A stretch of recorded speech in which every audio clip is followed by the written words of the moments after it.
गोविन्दः सर्वकारणकारणम्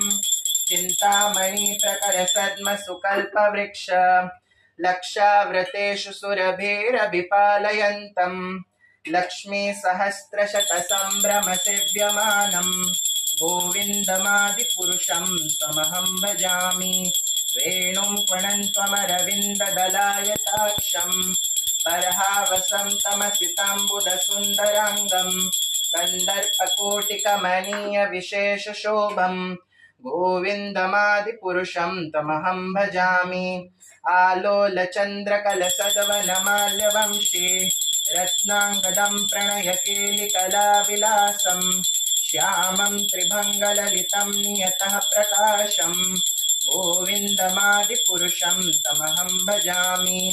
अङ्गानि यस्य सकलेन्द्रियवृत्तिमन्ति